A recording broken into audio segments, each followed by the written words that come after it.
Usaping pananampalataya. Ang pangangaral ng mga pastor sa Pilipinas. Ang tanong, katotohanan ba?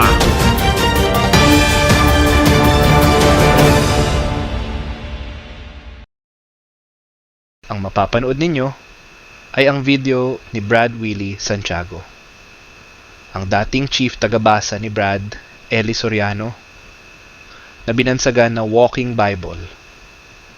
Bibigyan natin ng reaksyon ang kanyang aral pagkatapos ng video. Halina at atin ng panoorin. Nasa Facebook Live po tayo, ang sagot ng Biblia Basa. At nakikita ko po na may mga bumabati po sa atin, Brother Jean Sarmiento ng Parañaque City. Yan, magandang umaga, Brother Jean. At yung mga nasa abroad, kay Brother Kenji ng Japan. Yan, salamat po. Miyamya po yung mga videos ng ating mga kapatid sa abroad. Ang uunahin po nating i-present sa ating pasalamat.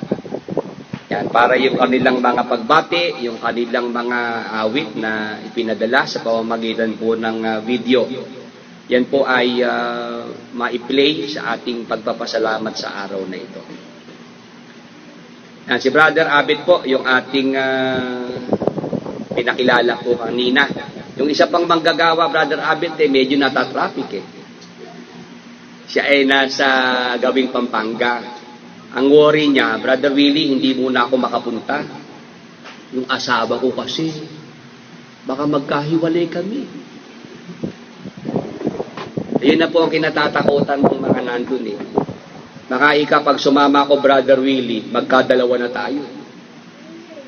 Ayun. Dahil yung daw asawa niya, panati ko pa. Doon sa magtsuhin.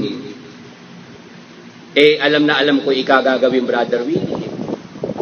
Gagamitin ng asawa ko laban sa akin. Magkakahiwalay kami. O yung isa rin pong pumunta rito na nakamotorsiklo. Ayun, gusto na po ritong sumama. Ang problema, asawa din niya. Ginagamit daw kasi nung mag-uncle, yung mga asawa. Sabi nga nung nagbabalita sa akin, ang instruction, isumbong. Magsumbungan na. Kahit kayo ay isang pamilya, nararamdaman nyo, may nakikinig na kay Willie Santiago, isumbong agad yan. Yan. Kaya pamilya po magkakagalit-galit talaga. Mag-asawa magkakahiwalay. Kasi ayaw na po niyang ibigay yung kalayaan.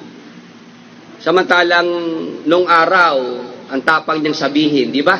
Kahit makinig kayo sa iba't ibang iglesia, sa iba't ibang tagapagturo, hindi ako kinakabahan dahil totoo yung ipinapangaral ko. Mas lalo nga ikang mapapatunayan ng mga kapatid na nasa totoo sila. Pagka sila makikinig sa ibang mga tagapagturo. Pero pagdating ho sa atin ngayon, bawal na. Kasalanan na po yung manood at makinig sa ating programa. Kaya nga po sabi sa akin ng iba, Brother Willie, pasensya ka na sa Facebook Live, di ka namin mapanood ng live. Sa YouTube lang kami nanonood sa iyo. Ba't naman ka po? Kasi pagka Facebook Live, Brother Willie, makikita kami. Pag-a-appear yung mga pangalan namin. Sa YouTube, wala kasi lang makikita na kami nanonood sa iyo. Kaya nga po, ang aking observation po sa ating Facebook Live, live po tayo, pagkatapos po nun, bago ako matulog, ang views po natin nasa 200 na. Pag-gising ko sa umaga, 400 na yun. Pupuntahan ko po ang YouTube, may 100 na sa YouTube. Kaya, ang ating regular na pong mga viewers, nasa 500. Kada live po natin. Kaya may awa po ang Panginoong Diyos, mga kapatid. Hintay-hintay lang tayo. Papasok po ang 2017. At wag lang po sanang mapagod ang mga kapatid na suportahan po ang pangangaral ng salita ng Diyos. Yung Facebook Live, sabi ko nga, napakadali na ngayong mag-anyaya. Mag-i-invite ka ng Bible study. O hindi na aalis ng bahay yung mga tao. Mismo po sa ating Facebook account, yung mga friends natin na nandoon, share mo lang. Yan, mapapanood na po nila yung ating programa. Kaya nga po, salamat sa Panginoong Diyos at ginagabayan po ang ating pagsasama-sama. Nagbubunga po ang pangangaral ng salita ng Diyos sa Facebook Live. Purihin ang pangalan ng Panginoon. Yan, ito pong mga taga-subaybay natin. Nagmalasakit sa ating Facebook live program. At yung atin pong ginawa po ngayon na pasalamat at gift giving, sumuporta rin po ang mga taga-subaybay natin. Nagbigay rin po ng mga tulong. At doon naman po nagpapanik, Brother Bert, yung mga fanatics. Bakit daw tayo tumatanggap ng tulong sa mga hindi naman natin kasama pa sa iglesia? Ayan. Ayan. Sige, ano na natin na. Ito pang red. Baka ano pa yung red na to. Ayan. Ayan. Okay. Yun ang worry nila. Pinaparatangan pa tayo na meron daw tayong nilalabag sa Biblia. Dahil tayo daw po ay wini-welcome natin ang tulong ng mga taga-subaybay po ng ating programa. Sabi ko, ano yung nilabag natin doon? Sa Biblia po, meron pong mga tinatawag na kapatid na nasa sanglibutan. Unang Pedro 5:8-9. Tama ba yung Brother Abel? Ayan. May binabanggit po ng mga kapatid na nasa buong daigdig. Nakakalat yan. Tama po. Nakakalat. O kilala mo pa ba yan? Kalat nga yan eh. Sabi ko nga sa mga fanatics, balikan nyo Biblia, basahin. Huwag kayong umasa sa sinabi ni Ingkong, sinabi ni Kuya. Hello. Siguro tapean natin, kapatid. Kung may electrical tape, kasi lumulubag eh. Ayan. Pagka po nakadiin, okay. Pagka po lumuwag, may electrical tape pa tayo. Ayan. Sige po. Pwede namang di muna ako mag-mic. Ayan. Kasi po, ang inaasahan nila, sabi ni Ingkong, pasok naman po. Ayan. Sabi ni Kuya, meron naman pong Biblia, kaya nga po nagkakaproblema na ang maraming mga fanatics eh. Biruin po ninyo, tinututulan po mismo yung nasa Biblia. Oo. Basta sinabi ho natin, tutol sila. Pinapaliwanagan natin bakit po tayo ngayon, meron tayong mga kapatid na kinikilala kahit wala pa sa ating pagsasama-sama. Kasi yun po nasa Biblia, ipinakilala ng Apostol Pedro, may mga kapatid na nasa sanglibutan. Nasa buong daigdig, kalat yan. Si Propeta Elias nga mismo sa Israel wala siyang kamalay-malay. Meron palang 7,000 lalaki na hindi sumamba kay Baal. Alam niyo po ba yon? Roma, Kapitulo 11. Nang si Elias nagsasabi sa Panginoong Diyos, Panginoon, pinatay na nila ang iyong mga propeta. Ako na lang ang naiwang nag-iisa. Hinahanap pa nila ang aking buhay. Akala ng propeta Elias, nung panahon niya, siya na lang yung propetang sa Diyos. Mag-isa na lang siya. Ano sagot ng Panginoong Diyos? Elias, hindi ka nag-iisa. Meron pang 7,000 lalaki na hindi lumuhod kay Baal. Ano ibig sabihin, mga kapatid?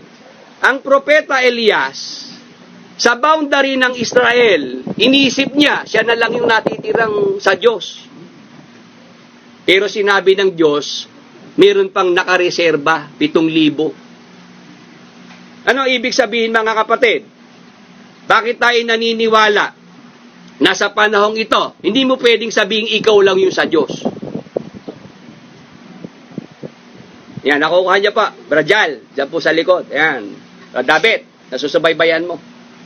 Kasi sabi ko nga, may mga iglesia ho kasi, nag-claim, sila lang ang may kaligtasan.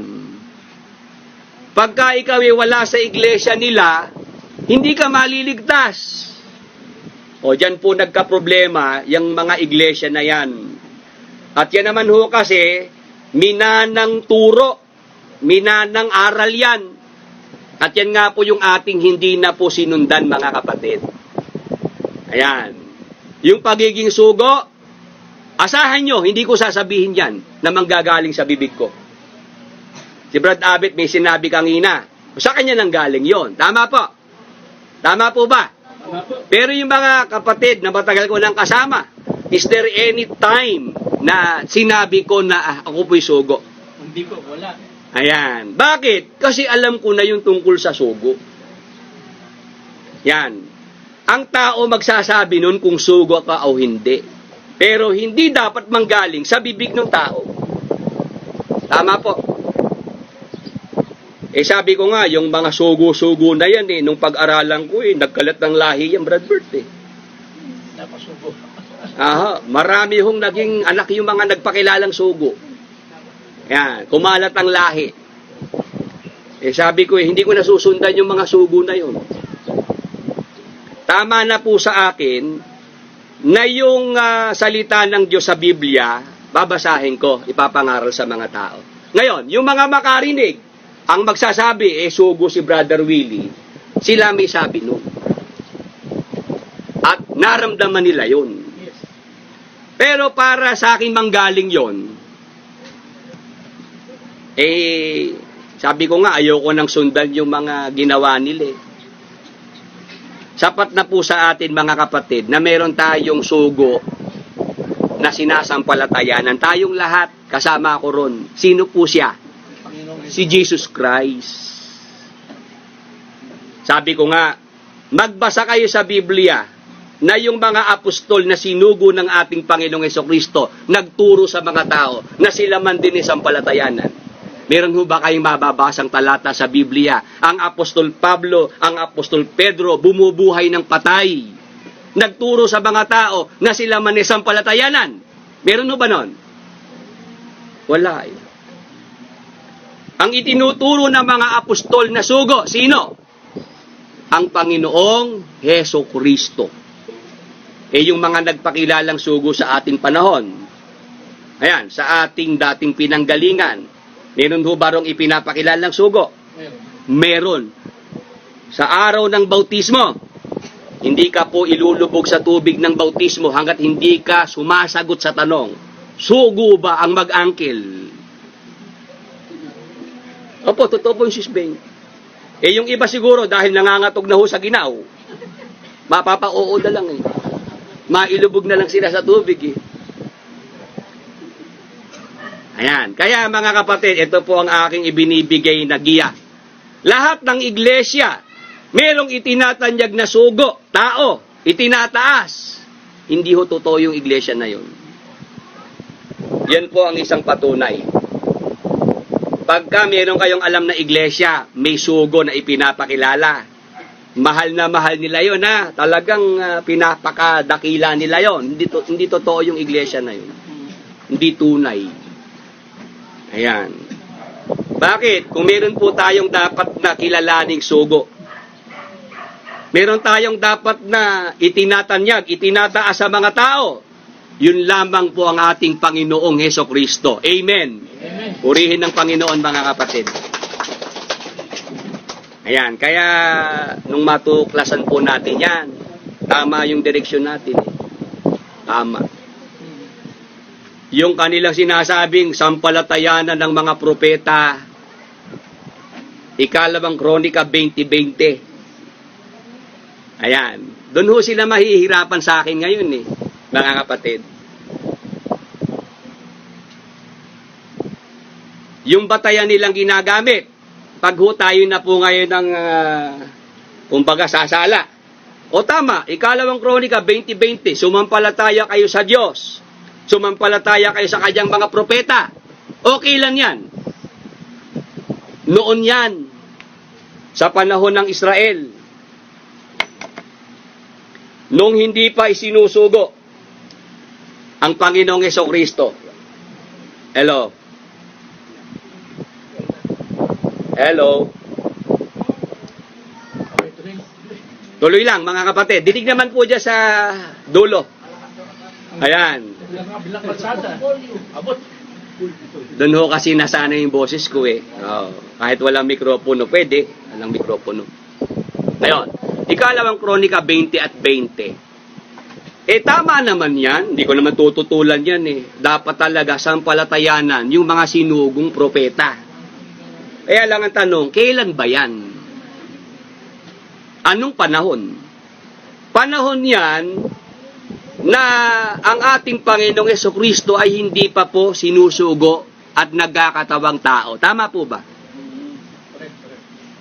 Kaya, kung nabuhay ka sa panahon ng Israel, may sinugong propeta, sampalatayanan mo yun. Kalooban ng Diyos yun eh.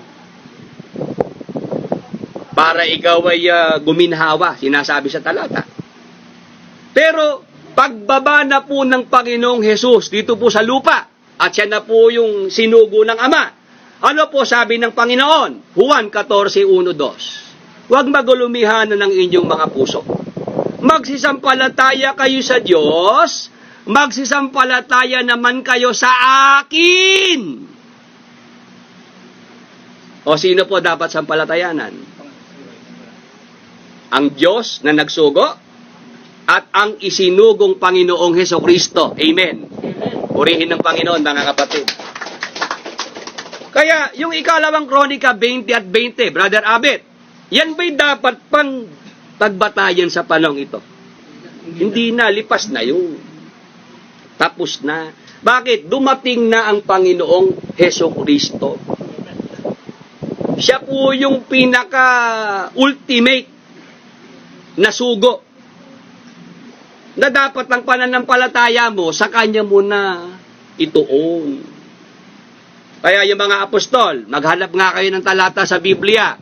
Nagpakilala ba sila at humingi na sila po ay itaas, kagaya ng ginagawa ng maraming iglesia ngayon, na merong mga ipinakilalang sugo at dapat sampalatayanan mo rin? Ang pananampalataya po, mga kapatid, hindi po yan dapat ipagkaloob sa tao. Sa kanginumang tao, mga kapatid. Yan. Yan po ay dapat lamang na maipagkaloob sa Diyos. Kaya dito po sa ating pagsasama-sama, sabi ko nga, matagal na rin po ang mga kapatid, si Brother Bert. Meron ho ba kayong nadidig na paksa, binilangkas ko, Brother Bert, tungkol sa pagkasugo? Wala. Bakit? Hindi naman kailangan yun eh. Dahil ako man din, umaasa rin ako sa sugo ng Diyos na siyang ating Panginoong Hesukristo. Kaya po, mga kapatid, sana mga kapatid, yung mga kasama ko po ngayon, pagtulong-tulungan natin. Ito pong ibinigay sa atin ng Panginoong Diyos na pagkakataon na tayo po ay nakilala natin ng Panginoon, nabigyan po tayo ng Panginoon ng pagkakataon na siya po ay ating mapaglingkuran. Huwag ho nating sayangin ang pagkakataon. Huwag nating sayangin ang ibinibigay ng Panginoon na panahon sa ating lahat. Itong taong 2016, mga kapatid, yan, nagpapasalamat tayo nang magamit natin ng Facebook Live, mga buwan na po ng Hulyo. Pero ikita nyo naman po ang bunga, mga kapatid. Dire-diretso lang po yung pangangaral natin. Yan. Nagbubunga po yan ng magandang resulta. May mga nasa abroad. Hindi pa natin nakikita ng personal. Buti nga si Brad Abet, nakita ko na eh. Yung mga nasa abroad, 3 taong unang kausap sa Messenger, sa kachat ko sa Facebook, di ko pa nakikita eh. Ayan, nung nakaraang linggo, may pumunta rin dito, mga taga pakinig natin, sila Brother Daryl, ayan, si Brother Jean, yan, Paranaque, nakarating dito, personal. Paano nila tayo na-locate? Sa pamamagitan po ng ating programa sa Facebook Live at sa YouTube. Kaya mga kapatid, suportahan lang po natin yung ating pangangaral na yan. At lagi lang nating ibabalita. Yan, sa mga kakilala, kaibigan. Lalo ngayon sa Facebook po, napakarami pong gumagamit yan. Dito po sa Pilipinas, 50 milyones ang Facebook users. Sa buong mundo, kulang 2 bilyon ang gumagamit po ng Facebook. Kaya tulong-tulong lang mga kapatid at makikita po ninyo na mas marami pa po tayong makakasamang mga magiging kapatid natin sa paglilingkod sa Panginoong Diyos. Kaya ito nga po yung ating Facebook Live. Yung pasalamat natin naka-Facebook Live o yung nasa Apalit, Pampanga. Sabi nila mga hiwaga raw yung pinag-uusapan doon. Pero hindi mailagay sa Facebook Live. Mag-isip na po kayo. Doon pala sa Apalit, Pampanga, nandun pala mga sugo. At ang mga itinuturo ay mga malalalim, mga hiwaga. O bakit hindi gamitin ang Facebook Live, ang YouTube, o kahit yung TV station nila, yung radio station, para ang mga tao ay maabot, marating. Bakit? Kasi nga, hindi nila kayang ilagay yan sa publiko. Yung mga katuruan nila na yan, na mga invento lang. Dahil nga tayo mga kapatid, gusto ho nating makatulong din sa kanila. Ang pakiusap nila, Brother Willie, ito paksa namin. Sana naman marinig namin yung paksa mo naman dyan. Para mabalansi namin. Para mayroong comparison ba na mangyayari. Kaya sabi ko, sige, para na lang kayo ay mabigyan pa ng pagkakataon na yung mga dapat ninyong maliwanagang katuruan ay maintindihan. Sige, ilalagay natin sa Facebook Live ang ating pagpapasalamat. Kaya inaasahan ko, mamaya pag break time nila, manonood sila sa atin. Kasi sinabayan ko po yung paksa no mag-angkel. Kung ano yung pinaksa nila, pinaksa ko na rin. Para at least, sa pakikinig po nila ngayong araw na ito, alam na nila kung sino ba talaga yung nasa katuwiran. Okay ho ba yan mga kapatid? Ayan.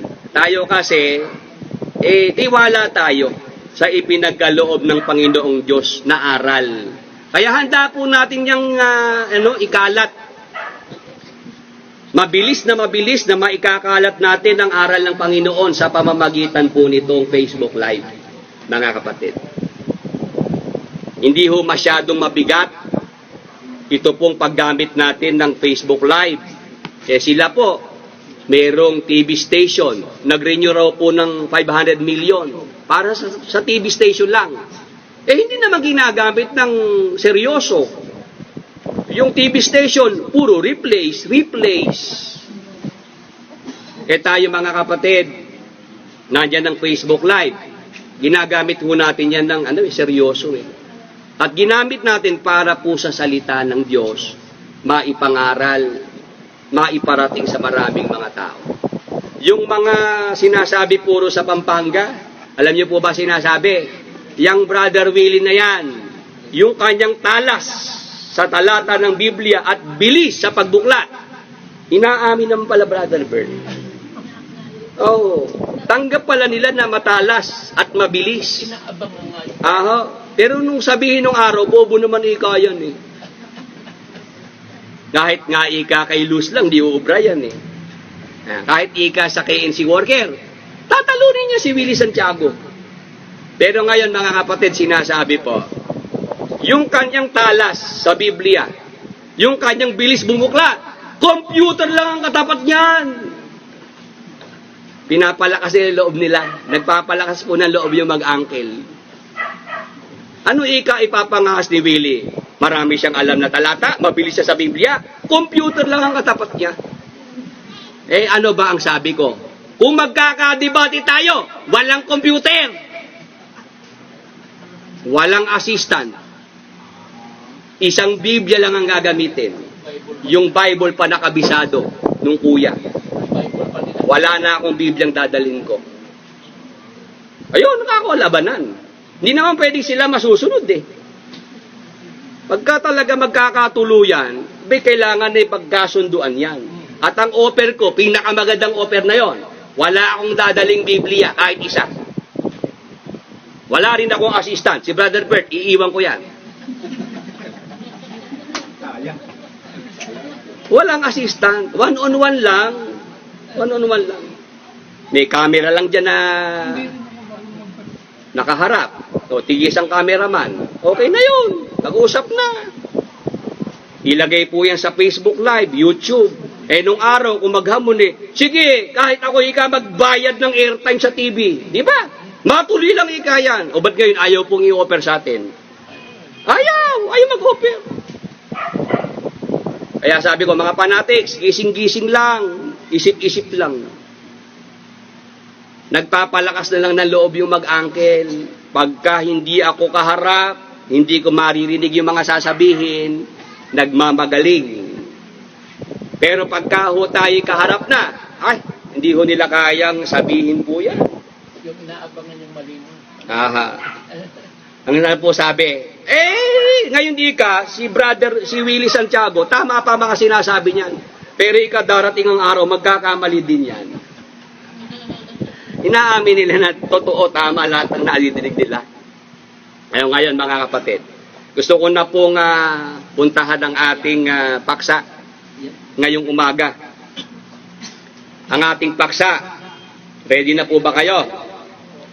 Ang isa sa dalawang muling pagparito ng Panginoong Hesukristo na mag-uugnay sa malaking kapighatian at 1,000 taon ng paghahari ni Kristo at ng kanyang mga banal ayon sa Biblia.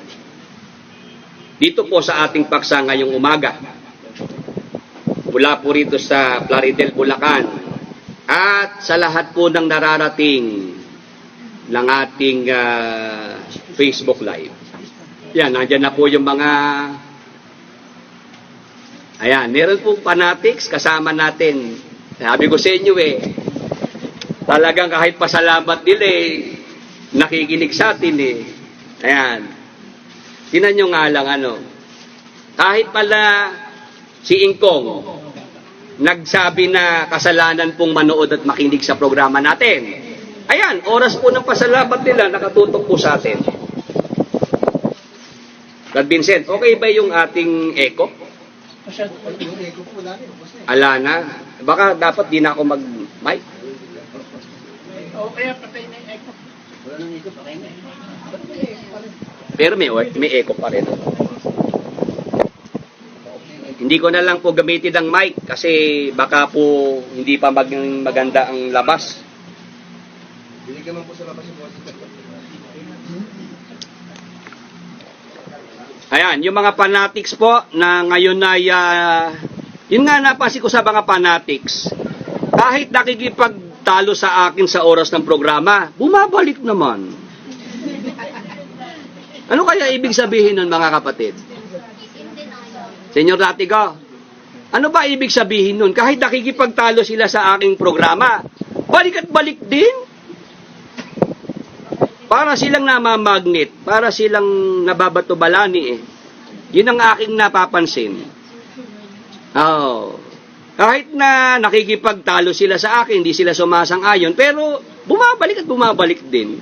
Kaya hindi ko naman maitaboy din Kasi yung pagtataboy, hindi yan ginawa ng Panginoong Hesukristo. At doon ko nga napatunayan na hindi sugo yung mag-angkel Brother Abet Kasi di ba bukang bibig nung Ingkong, lumayas kayo dito, magsilayas kayo rito, di ba? Sabi ko si Jesus Christ, nung panahon niya, hindi niya ginawa yung magpalayas, magtaboy. Babasahin ko po. Yan, yung fanatics, natututo ka ngayon.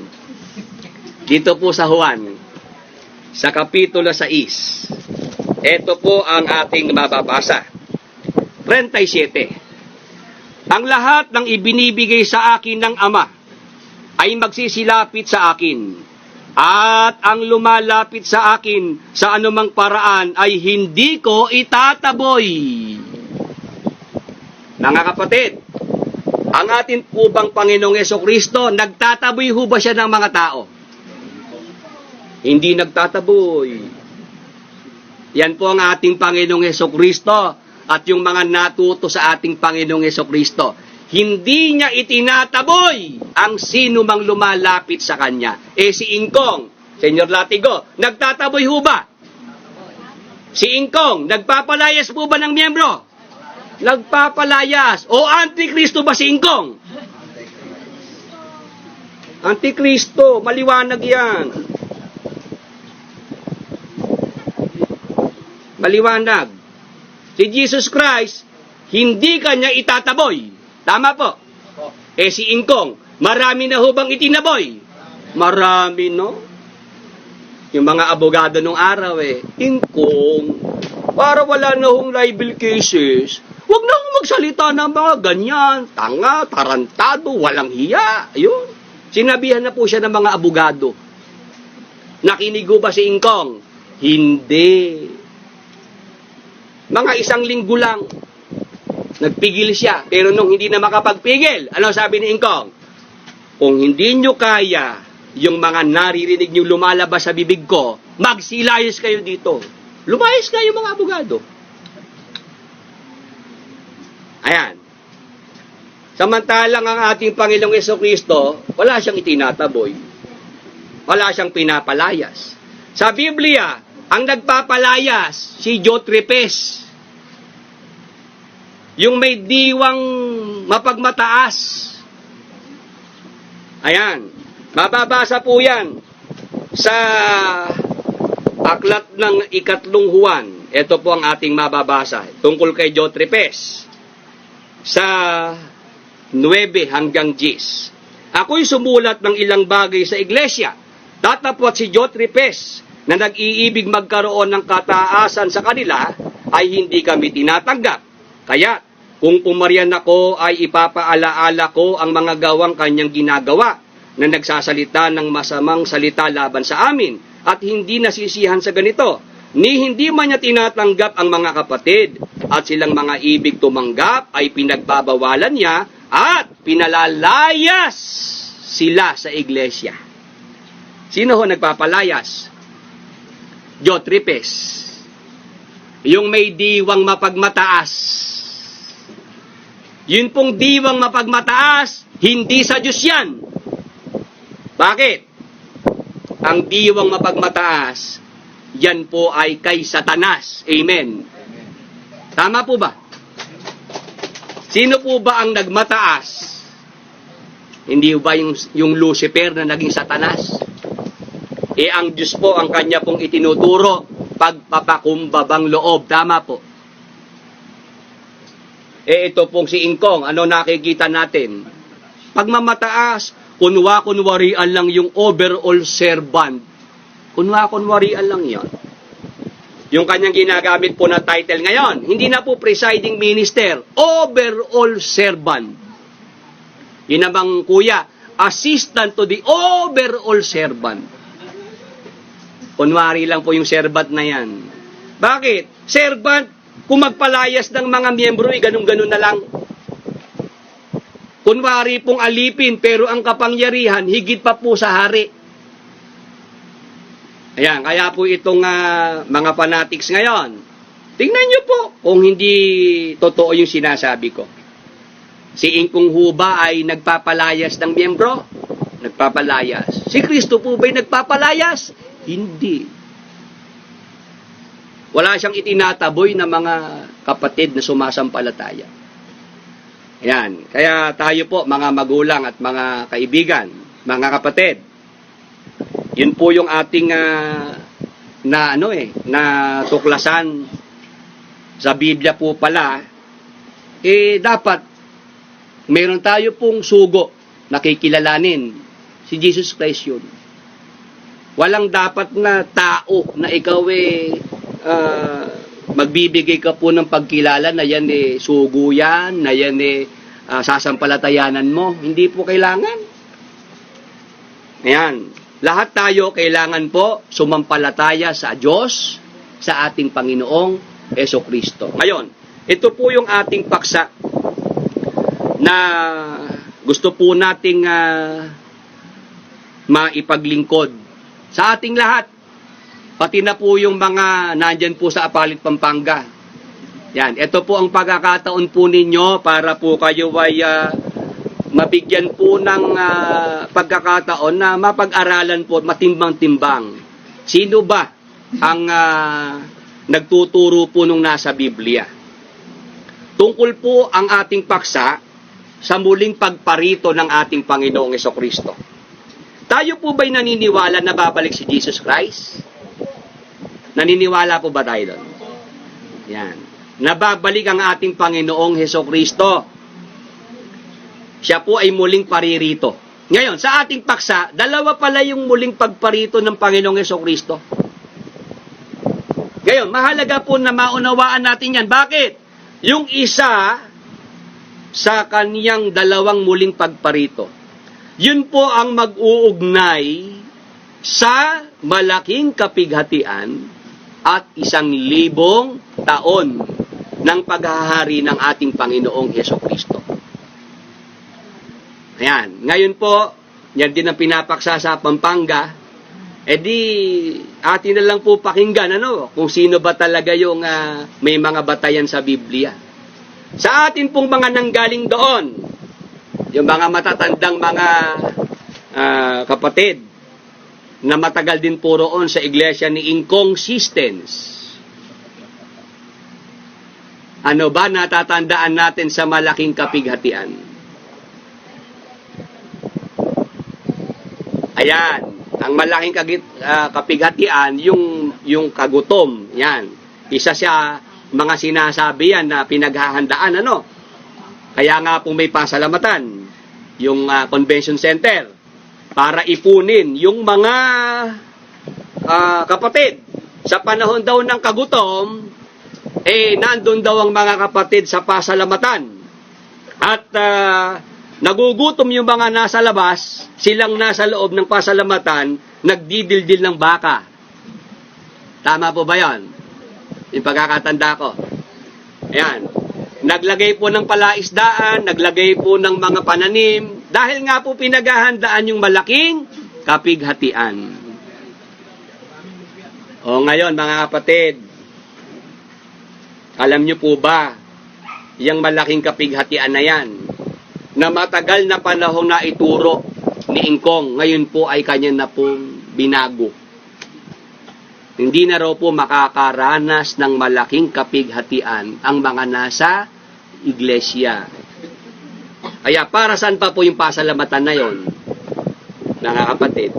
Mag-isip lang po kayo, isipin nyo lang, maraming namatay na mga miyembro ang paniniwala, yung malaking kapighatian, mararanasan nila.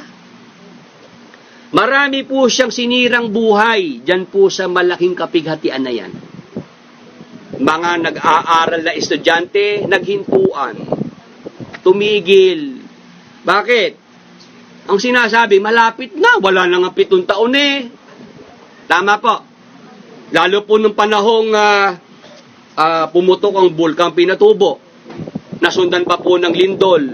Tama po. Naggera pa po sa Iraq. Naku, talagang nung mga panahon na yun, ako po sweet 16 pa lamang nun. Kabataan ko po nun, mga kapatid. Yun ang sinasabi sa amin, huminto na kayo sa pag-aaral.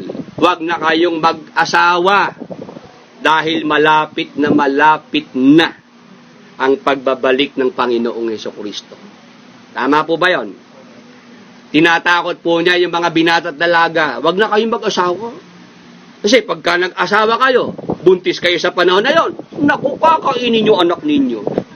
Yan, si Sis Apple. Nadala yung ganung, pananakot ni Ingko. Yun daw, anak mo sa panahon ng malaking kapighatian, kakainin mo yun sa gutom. Yan ang mga sinabi ni Ingkong. Ayan.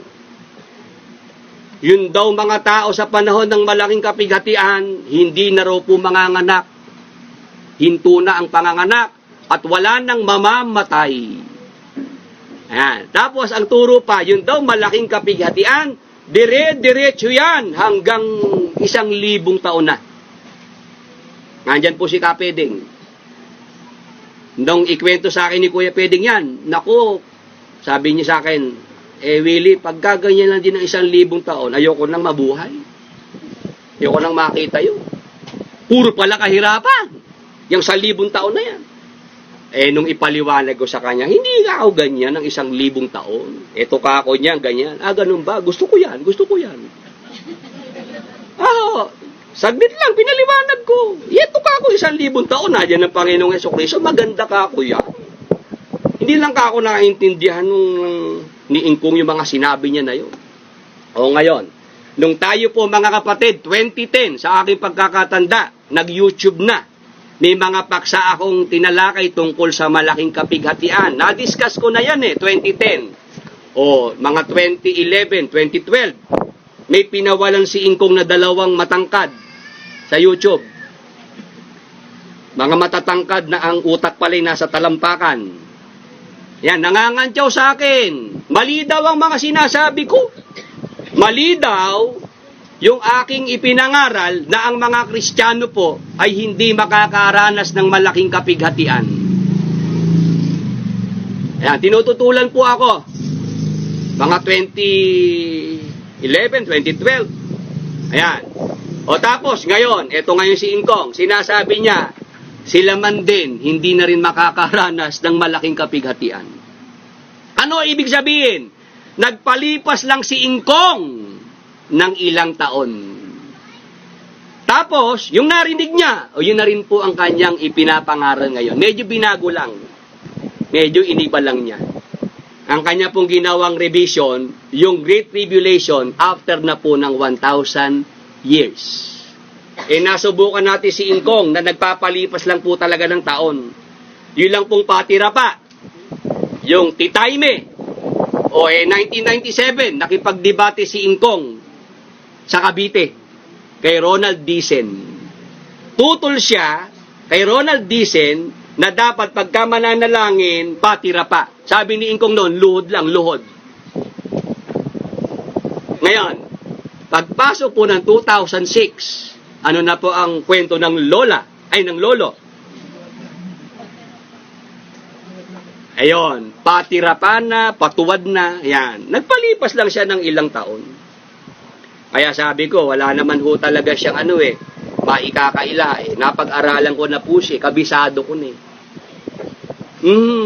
Yung mga naituro niyang matagal na panahon, kayang-kayang bitawan ni Ingkong kayang-kaya niyang iwan. Kaya sabi ko sa mga fanatics, kaya raw si Ingkong nagturo ngayon ng anytime soon, magra-rapture, darating na si Jesus Christ. Kasi gusto ni Ingkong, yung mga milyones ng mga milyonaryo, ibigay na ngayon sa kanya. At gagamitin na raw niya sa pangangaral. Nararamdaman niya, walang mga milyonaryong nagbibitaw. Kinukonsensya raw ni Ingkong ngayon. Pinagsasabihan yung mga mayayaman. Para kayo hindi sumasampalataya. Siguro ka kung nadala yung mga miyembro. Bakit? May sasabihin si Ingkong ngayon, tapos ilang panahon lang, iiwan niya na yun. Kaya nga sabi ko, tamang-tama, inconsistence. Ayan. Paboritong talata, silang namamali sa diwa, darating sa pagkaunawa. Sabi ko, nung madinig ko yan, Senyor Latigo, 1990. Hanggang 2016, silang namamali sa diwa, darating sa pagkaunawa. Kaya nagsuggest na ako sabi ko, yung talata na yan, pwede ba wag mo nang gamitin? Dahil pagka ginamit mo yan, hindi kita tatantanan. Talagang kukontrahin kita. Pero may nakita akong talata ka ako sa Biblia, lapat kay Ingkong. At pag ginamit niya, hindi ko na siya kukontrahin. Promise! Ano ka ako yun? Ikalawang Timoteo 3:7. Na laging nagsisipag-aral at kailan pa man ay hindi nakararating sa pagkaalam ng katotohanan. Yan ka ako ang talata ni Ingkong. Yan lang ang gamitin niya, okay na sa akin yun mga kapatid. Yun palang naituro ko ng araw, hindi pala tama yun. Kasi natutupad sa atin yung nasa Biblia, na lagi nag-aaral at kailan pa man ay hindi nakakarating sa pagkaalam ng katotohanan. Yun na ang dapat gamitin ni Ingkong. Pero pagka gagamitin niya, silang namamali sa diwa, darating sa pagkaunawa. silang mapag-upasala, matututo ng aral. Okay lang natuto. Wala nga natutunan eh. Mula sa tagapagturo hanggang sa miyembro, walang natutunan. Bakit? Kahit anong oras, si Ingkong nagbabago ng turo. Inconsistence.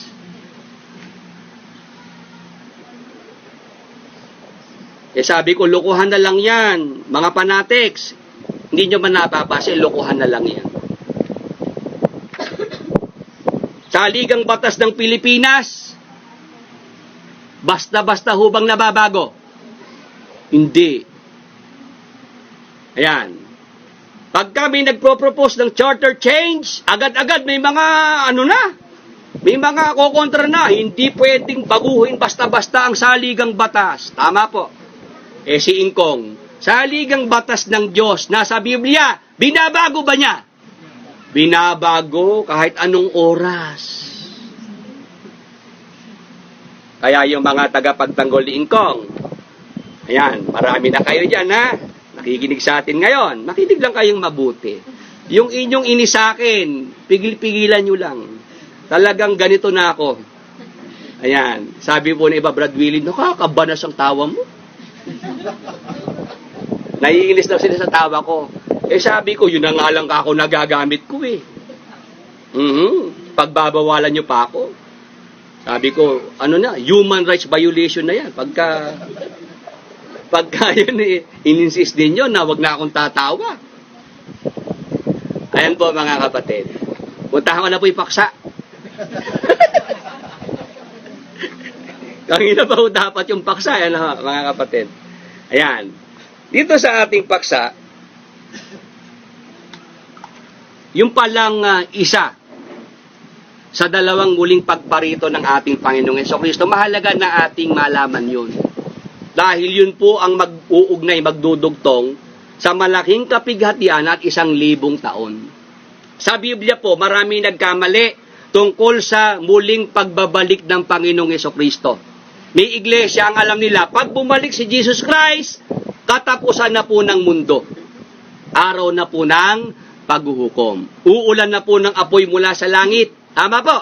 At ito raw pong mundong ito rin ang magiging impyerno. Turo din po ni Ingkong yan. Ito raw ang magiging impyerno pagka ito raw po ay inapuyan na ng Diyos. Ngayon, mga kapatid, sa Biblia po, ang pagparito ng ating Panginoong Hesukristo, hindi po isa yan.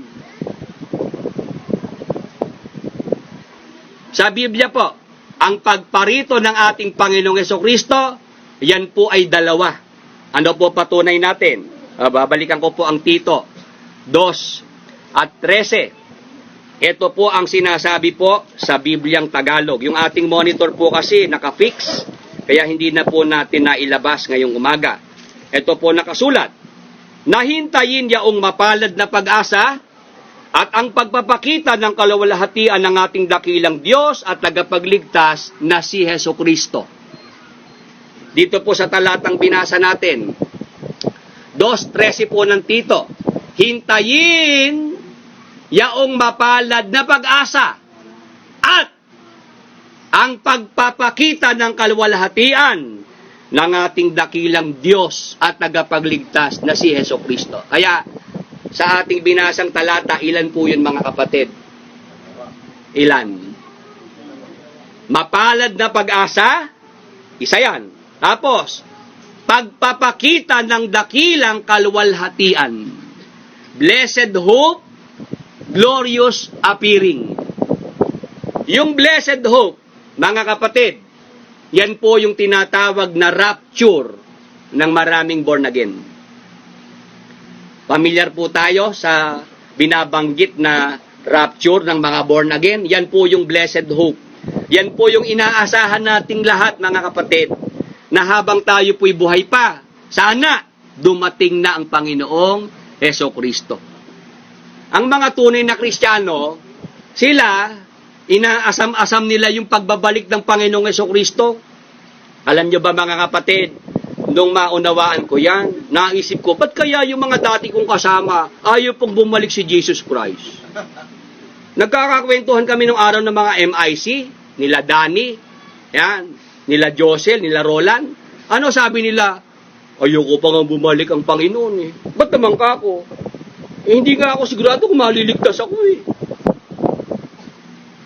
Meron silang mga takot, pangamba na baka raw sila hindi isama ng Panginoon pagka dumating na. Samantalang sa Biblia, ang mga Kristiyano, yun ang hope nila. Yun ang kanilang inaasahan. During their time, sa kanilang panahon, dumating ang Panginoong Hesukristo. At tayo man po mga kapatid, sa panahon ito, yan din ang ating pag-asa. Tama po. Kung pwede lang, sana dumating na siya, no? Habang tayo nabubuhay pa. Kaya po yan po yung tinatawag na blessed hope, yung rapture. Ngayon, yun naman pong isa pang pagparito, yung tinatawag na glorious appearing, pagpapakita ng kanyang kaluwalhatian. Mga magulang at mga kaibigan, mga kapatid, yan pong dalawang pagparito na yan, mayroon po yung mga pagkakaiba. Yung rapture, ang kanyang intensyon, kunin ang mga Kristiyano sa lupa. Yun namang isang pagparito, kasama na niya ang mga Kristiyano babalik sa lupa para maghari po at isagawa po ang paghuhukom. Ang mga talata po, unang Tesalonica 4:16-17 at yung aklat po ni San Judas 1:14 hanggang 15. Sapagkat ang Panginoon din ang bababang mula sa langit, na may isang sigaw, may tinig ng arkanghel, at may pakakak ng Diyos.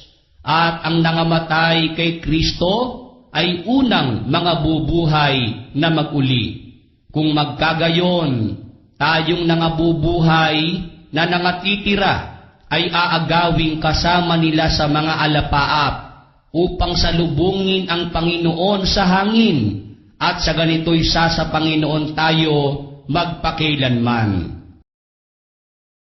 At ang mga ito naman ang hinulaan ni Enoch, na ikapito sa bilang mula kay Adam, na nagsabi, narito, dumating ang Panginoon na kasama ang kanyang mga laksa-laksang banal, upang isagawa ang paghuhukom sa lahat, at upang sumbatan ang lahat ng masasama sa lahat ng kanilang mga gawang masasama na kanilang ginawang may kasamaan, at sa lahat ng mga bagay na mabibigat na sinalita laban sa kanya ng mga makasalanang masasama.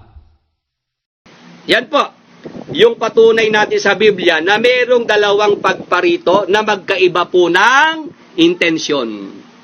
Ngayon, pati po yung manner ng pagparito magkaiba rin. Ang rapture, yan po'y mangyayari sa isang kisap mata. Sa isang sandali, mabilis yung rapture, tama po. Pero yung namang pagparito ng Panginoong Hesukristo, nakasama na po niya yung kanyang mga banal, yan naman po mga kapatid, ay makikita siya ng bawat mata. Ang mga talata po, unang Korinto 15:51-52. Narito, sinasaysay ko sa inyo ang isang hiwaga. Hindi tayong lahat ay mga tutulog, ngunit tayong lahat ay babaguhin. Sa isang sandali, sa isang kisap mata, sa huling pagtunog ng pakakak, sapagkat tutunog ang pakakak, at ang mga patay ay mga bubuhay na maguli na walang kasiraan, at tayo'y babaguhin. At Apokalipsis 1:7. Narito, siya'y pumaparitong nasa sa mga alapaap, at makikita siya ng bawat mata, at nang nangagsiulos sa kanya, at ang lahat ng mga angkan sa lupa ay magsisitaghoy dahil sa kanya. Gayon din siya nawa. Yung isang pagparito, yung rapture, mabilisan po yun. Halos hindi mo nga namalayan yun eh. Pero yung isang pagparito naman, lahat ng mata, makikita ang pagdating ni Jesus Christ. Ngayon, ang isa pa pong dapat nating mapansin na pagkakaiba po ng dalawang pagparito, Brother Abet, yung rapture, ang lokasyon o lugar, magaganap sa hangin. Si Jesus Christ, nandyan lang sa air, hindi lalanding. Yung mga banal, aagawin para salubungin ng Panginoon sa hangin, sa mga alapaap. Pero yung isang pagparito naman, mga kapatid, kasama ang kanyang mga banal, bababa naman si Jesus Christ sa mga bundok ng Olibo sa Jerusalem. Ang talata po, 1 Tesalonica 4:16-17, sapagkat ang Panginoon din ang bababang mula sa langit, na may isang sigaw, may tinig ng arkanghel, at may pakakak ng Diyos. At ang nangamatay kay Kristo ay unang mga bubuhay na maguli.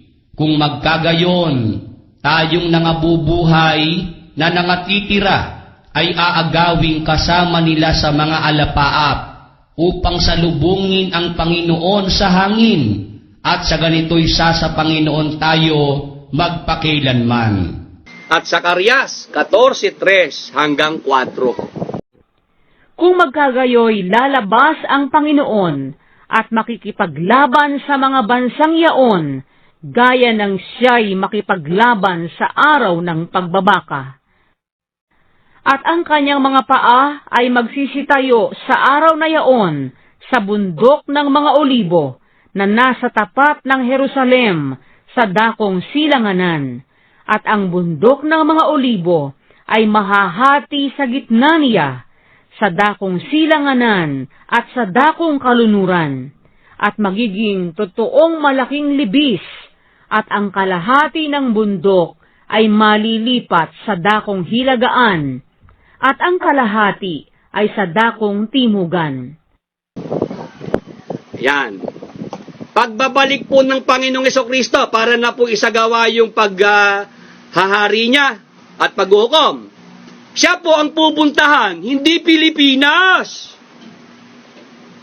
Nagkamali ang maraming iglesia nang isipin nila dito raw sa Pilipinas at sa Apalit, Pampanga ang punta ng Panginoong Hesukristo.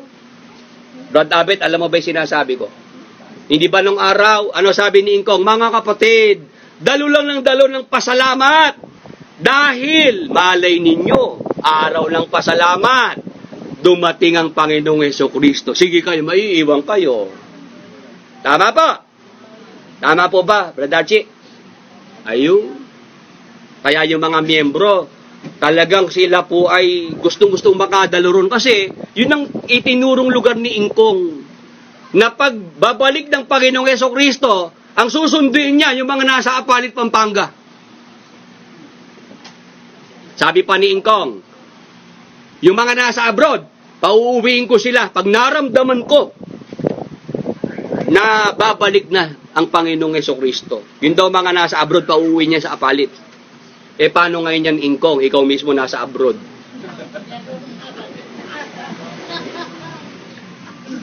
Tama po. Paano ngayon yan? Yung iyong mga paasa. Akala ko mga babae lang ang nagpaasa eh. Pati si Ingkong, paasa na rin. Pinaasa niya mga kapatid. Ayan. Nabigyan po kayo ng ticket? Meron? Bigyan nyo na po, Brother Churi. Baka po nagmamadali itong ating... Sige po ha, kung makinig lang kayo ha. Pero ibibigay na po yung para sa inyo. Ayan. Yun po ang ating pinag-uusapan. Sa Bible po, babalik ang Panginoong Hesukristo, pero mali na asahan mo sa Pilipinas. Bakit? Ang Panginoong Hesukristo, mga kapatid, sabi ko nga, ang istorya po ng kanyang pagkakatawang tao, yung buhay niya na ipinamuhay sa mundo, saan ba nag-umpisa? Hindi po ba sa Israel? Doon siya ipinanganak. Tama po. Doon siya lumaki. Tama po. Doon siya nangaral sa Israel. Tama. Doon siya ipinako. Tama. Doon siya namatay. Doon siya inilibing. Doon siya nabuhay maguli. Nung siya mag-take off, papunta sa langit, saan siya nag-take off? Sa Israel. Tama po. O ngayong magta-touchdown, babalik, saan maglalanding? Ba't naman ho palit?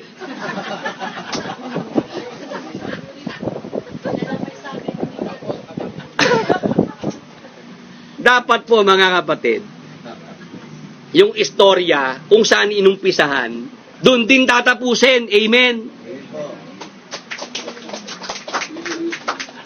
Saan nag-umpisa ang istorya?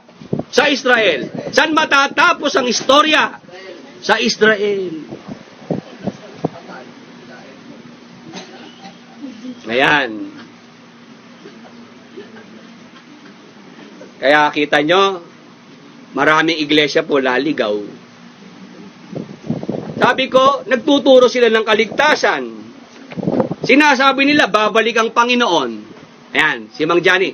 Ayan, po. Po, sige po. Oo, yun po ang isa pang pagkakamali. Meron sila kasing paniniwala na ang Israel itinakwil na po ng Diyos. Kaya kung babalik daw po yung bagong bayan sa Pilipinas. Yes. Doon po nagkamali. Si Mang Johnny po, bigyan din po natin ha. Yan po yung nag-asikaso ng ating tent. Yan. Kagabi pa si Mang Johnny. Ayan, yung sinabi po ni Sis Abril, totoo po yon. Meron kasing naging paniniwala ang maraming iglesia, tapos na ang Israel. Lipas na sila. At ang bayan ng Diyos sa panahong ito, mga Kristiyano na. Ayan. Tinakwil na ika ng Diyos ang Israel. Kaya tapos na ang kwento tungkol sa Israel. Hindi ho totoo yon mga kapatid.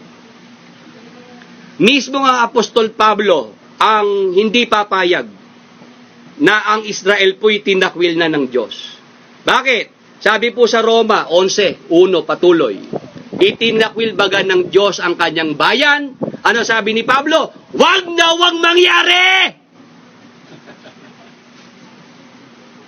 Hindi ho ako galit ha. Emphasis lang yon. Binibigyan ko lang po ng diin kung papaano po si Apostol Pablo nag-express. Itinakwil baga ng Diyos ang kanyang bayan. Ano po yung bayan? Israel. Wag na wag mangyari. Bakit? Ako man ay Israelita. Sabi ni Benjamin. Siya po mismo hindi papayag na itinakwil ng Israel. Bakit? Pagka itinakwil ng Diyos ang Israel, kasamang naitakwil si Apostol Pablo. Kaya, yung mga fanatics, isip-isip din pag may time.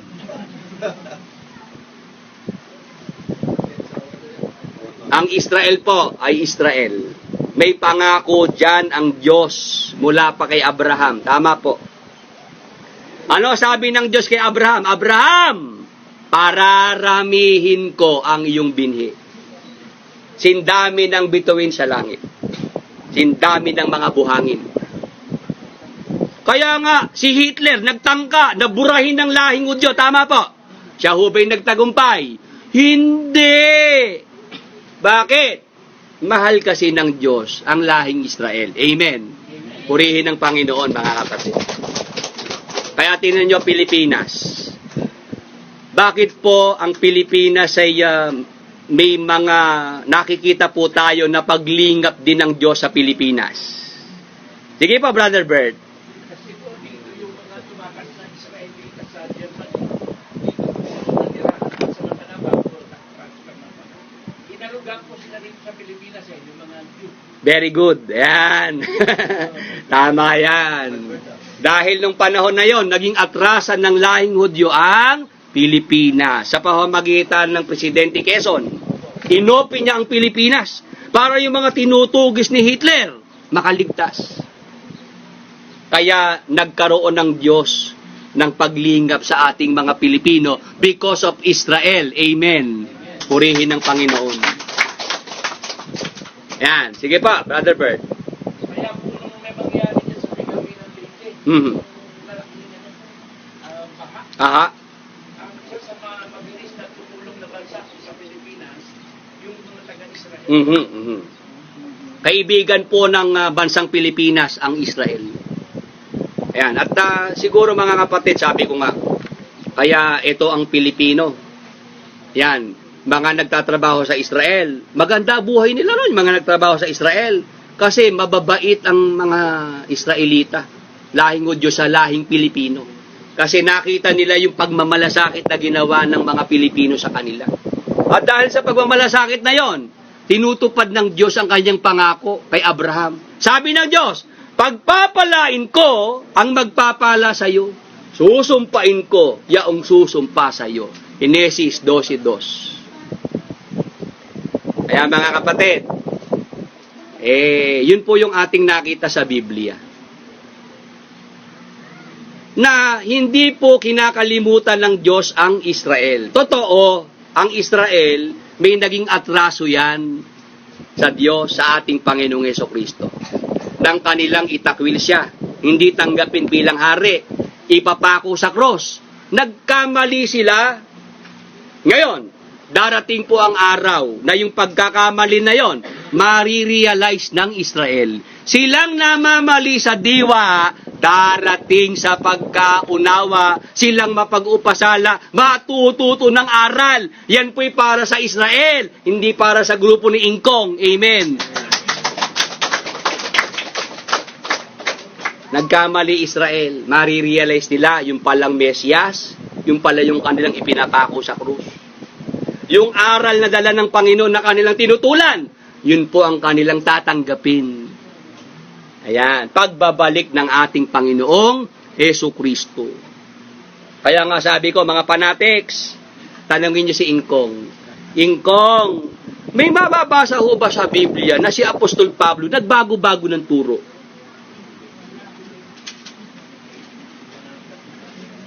Ingkong, maglitaw ka lang ng talata na si Apostol Pablo, ang ibang mga apostol, nag-iba-iba ng turo. Ano sabi ng Apostol Pablo? Ang turo ng mga apostol, pirmi yan, eksakto na yan. Kahimat kami, o isang anghel na mula sa langit. Ang mangaral sa inyo ng anumang ebanghelyo na iba sa aming ipinangaral sa inyo ay matakwil. Bakit? Kasi eksakto na po ang turo. Pirmi na po yan. Hindi na pwedeng mag-iba-iba. Kahit ang Apostol Pablo pa, ang muling mangaral. Pero ang ipapangaral niya, iba na po sa kanyang naipangaral na isulat. Itakwil. Kahit anghel pa sa langit. Dahil nga po, kung ano na po yung naisulat, na aral, yun na yun. Pirmi na po yun. Ano po ang hypocrisy ni Ingkong? Sabi ni Ingkong, ang Biblia ay sapat. Kaya hinihikayat ko kayo na mag-aral ng Biblia. Magbibigay ako ng Biblia. Yon. Ngayon, pagka ikikaanib na, hawak mo Biblia. Sasabihan ka ni Ingkong, kapatid, ang Biblia na yan, mapapasama ka pa pagka binasa mo eh. Hayaan mo na lang sa akin. Sinasaway na po niya mga members na magbasa ng Bible. Sa kanya na lang daw yung Bible. Ipaubaya na sa kanya yon. Dahil baka raw mapasama ka pa pag binasa mo Bible. Kasi may itinatago na siya. Yan. Sasabihin niya, sapat ang Bible, kumpleto yan. Pero pag member ka na, ano sabi Brad David? Kulang ang Biblia. Ang sapatan nasa akin. Sinasabi niya yan, mga fanatics, hindi niyo maitatanggihan. Ang turo ni Ingkong, ang Biblia na yan, kulang. Para makumpleto, kailangan mo si Ingkong. Opo, kaya nga po nung magsabi na si Ingkong, meron ba kayong mga sakit? Gusto niyong gumaling? Wala kayong pambili ng gamot? Inumin nyo, ihi nyo. Ayun, turo ni Ingkong yun. Yung mga fanatics, nag-inuman ng ihi. Nung makakwento ako si Soren, sabi ni Soren, ininom ko yung ihi ko eh. Ano kakulasa? Mapakla. Artista na ho yan ha, nauto ni Ingkong. Tapos, Meron pang pahabol si Ingkong. Kayo ba ikay mahilig magkape sa umaga? Ito ika ang natuklasan ko. Pagka sa asukal na ihahalo sa kape, may langgam, wag na wag niyong aalisin. Ihalo niyo ang langgam sa kape. Meron daw kasing enzyme, yung mga langgam, maganda sa katawan. Yung mga fanatics, magtitimpla ng kape sa umaga, nang buksan ng asukal, walang langgam. Naku, naghalap ng langgam, nang huli. Totoo yun. Mismo sila nang huli ng langgam, nilagay sa kape. Sabi ni Ingkong yun eh. Ganon si Ingkong.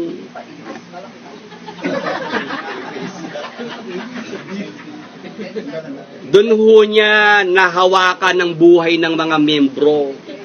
Kasi nakondisyon niya ang isip ng mga miyembro, kulang ang Biblia, ang kakumpletuhan nasa kanya. Kaya bukang bibig ng mga fanatic, sabi ni Ingkong, sabi ni Kuya. Diba? Ayun. Nung siya po'y tanungin na po sa programa, brother, yun hong sabi niyo na uminom ng ihi para gumaling sa mga sakit, karamdaman. Tanong ko lang, brother, kayo ba nainom niyo na ihi niyo? Sumagot si Ingkong, alam mo, yan, sinabi ko lang sa mga walang pambili ng gamot. Ako marami kong pera, pambili ng gamot. Ano ibig sabihin? Si Ingkong mismo na nagrekomenda ng pag-inom ng ihi. Hindi siya umiinom ng ihi niya. Kaya nga mga kapatid, mga fanatics, sabi ko nga, ano ang aasahan nyo kay Ingkong? Nagtuturo siya ng kaligtasan. Alam ba niya ang kaligtasan? Nagpapaasa siya na sila ililigtas ng Panginoong Hesukristo. Alam ba niya kung paano babalik si Jesus Christ at kung saang direksyon sa mundo pupunta pagbabalik niya? Hindi nga alam ni Ingkong eh. Kaya paano po makakaasa? Paano makakapiyak na may kaligtasan po yung mga napapaakay kay Ingkong? Sige nga, mga kapatid. Yung usapan lang sa dalawang muling pagparito may ideya si Ingkong. Pero hindi niya alam kung paano yung mga sequence, paano yung pagparito, paano yung Great Tribulation, paano yung 1,000 years. O ngayon, gusto niyo bang malaman yan mga kapatid? Gusto niyo ba? Umpisa na po natin.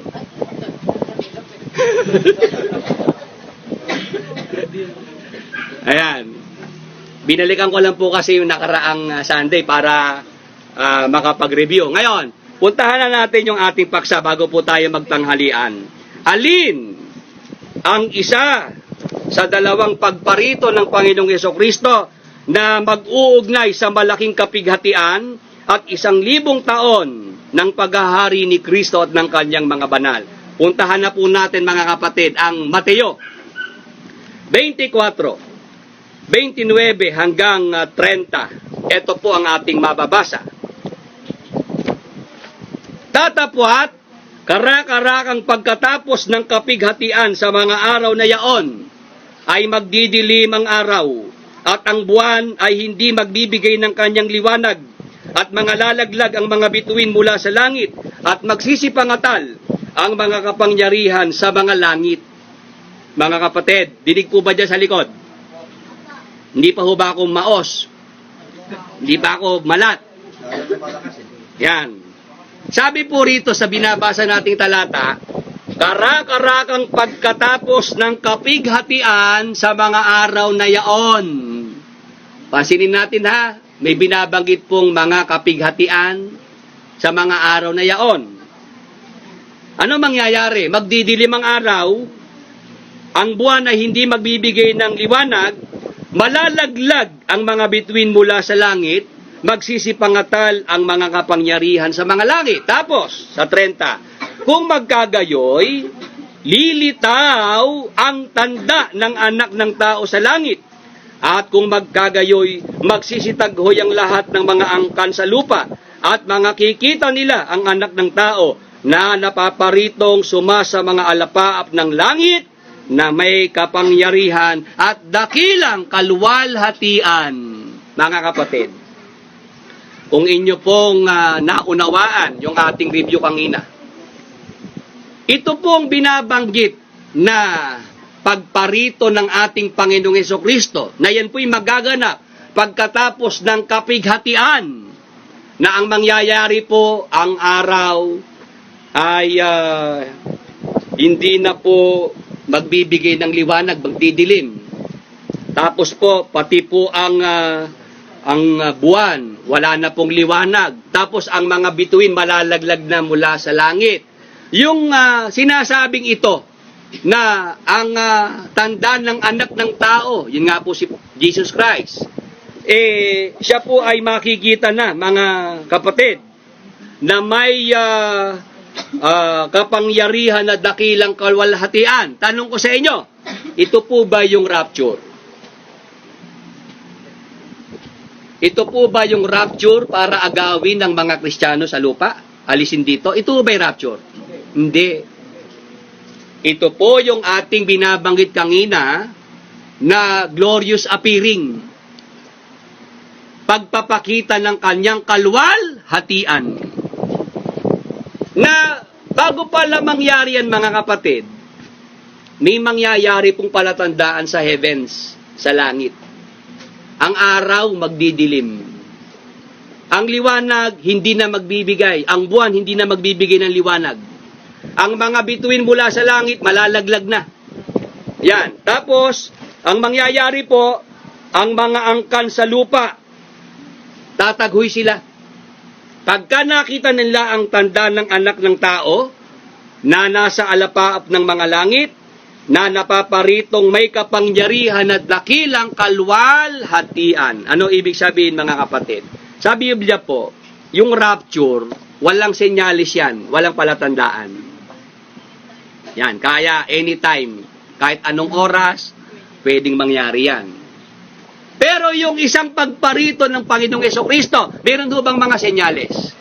Meron. Sa langit lang eh. Yung araw, buwan, mga bituin. Yan, makikita natin may mga pagbabago dyan. Tapos, pagkatapos ng kapighatian sa mga araw na yaon, dun po lilitaw ang ating Panginoong Hesukristo. Tanong, ano po bang kapighatian yung binabanggit na yan ng Panginoong Hesukristo? Pupuntahan ko po ang Mateo 24, 21, 22. Ito po ang ating mababasa. Sapagkat kung magkakaroon ng malaking kapighatian na ang gayoy di pa nangyayari buhat sa pasimula ng sanglibutan hanggang ngayon at ni hindi na mangyayari kailanman at malibang paikliin ng mga araw na yaon ay walang lamang makaliligtas datapot dahil sa mga hirang ay paiikliin ng mga araw na yaon. Mga kapatid, ano po yung kapighatian na binabanggit? Na pagkatapos po ng kapighatian sa mga araw na yaon, diyan na nga po magpapakita ang Panginoong Hesukristo. Ano pong kapighatian yung binabanggit? Yun po yung malaking kapighatian. Yang malaking kapighatian na yan, sabi sa Biblia, yan po hindi pa nangyari buhat sa pasimula ng sanglibutan hanggang ngayon at ni hindi na mangyayari kailanman. Malibang paikliin ng mga araw na yaon, walang lamang makaliligtas. Tatapot dahil sa mga hirang, paiikliin ng mga araw na yaon. Nung araw, si Ingkong, yan ang kanyang batayan. Ang mga hirang, mga Kristiyano. Yan. Kaya ang mga Kristiyano nasa lupa pa sa panahon ng malaking kapighatian. At sa kalagitnaan ng malaking kapighatian, darating ang Panginoong Hesukristo para i-rapture, agawin yung kanyang mga banal. Palpak ho ba dyan si Ingkong? Palpak siya dyan. Bakit? Ang itinuturo niya, yung mga Kristiyano, yun ang mga hirang eh. Makakaranas ng malaking kapighatian. Tapos ngayon, sabi ni Ingkong, hindi na. Dahil ang malaking kapighatian, nilagay ni Ingkong pagkatapos na po ng 1,000 taon. Pero dito po sa ating paksa ngayon, mga kapatid, ano po ba mauuna? Rapture, yung pag-agaw, o yun pong pagbabalik ng Panginoong Hesukristo para po isagawa yung paghahari at yung paghuhukom? Ano po maunang pagparito? Rapture. rapture muna mangyayari. At yan po'y anytime. Walang palatandaan. Pwedeng mangyari mamayang gabi yan. Pwedeng bukas ng umaga. Yan. Pwedeng sa Martes. Pwede sa Miyerkules. Anytime. Pwede hong mangyari yung rapture. Yung pagbabalik ng Panginoong Hesukristo. Kaya dapat pala tayo nakahanda palagi. Tama po mga kapatid.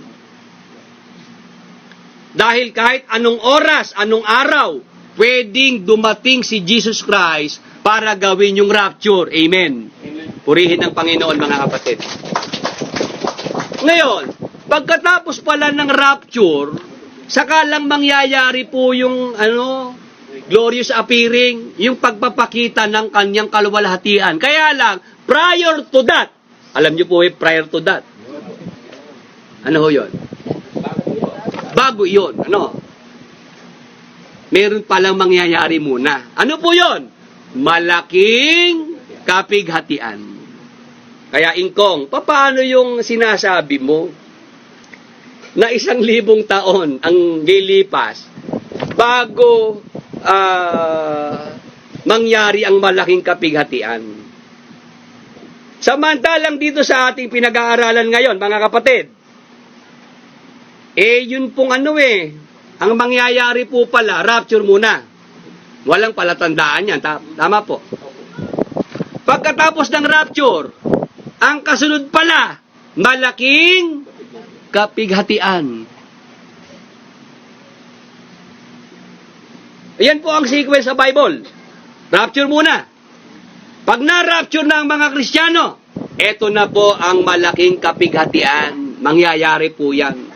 Ngayon, sa pagtatapos ng malaking kapighatian, babalik naman si Jesus Christ para po doon sa tinatawag na glorious appearing, pagpapakita ng kanyang kaluwalhatian. Ayan. Pag nadyan na po si Jesus Christ, mga kapatid, doon na po isasagawa yung 1,000 taon ng paghahari. Ayan, mga fanatics. Pag-aralan. Tingnan nyo sa Bible ninyo. Paano nilagay ni Ingkong ang malaking kapighatian sa dulo ng 1,000 taon? Kasi, ang sabi ngayon ni Ingkong, ang promotor, ang pasimuno ng malaking kapighatian, si Satanas. Pag daw lumipas ang 1,000 years, magre-rebelde si Satanas sa Diyos. Yun ika malaking kapighatian. Ligaw na ligaw, mga kapatid. Hindi alam ni Ingkong yung takbo ng mga pangyayari. Sa Bible po, mga kapatid, ito tayo ngayon sa lupa. Mga Kristiyano tayo, tama po. Ang mangyayari, mauna muna tayong alisin dito. Aalisin ng mga Kristiyano. Bakit? Meron kasing paparating na malaking kapighatian. Para wag tayong madamay sa malaking kapighatian, wag nating maranasan. Ano gagawin ng Panginoong Hesus? Ira-rapture na muna tayo. Aalisin tayo sa lupa.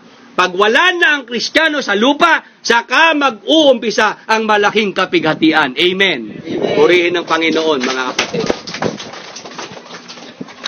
Kaya yung ating isinisigaw noong araw pa, ang mga Kristiyano, exempted yan sa malaking kapighatian. Absuelto.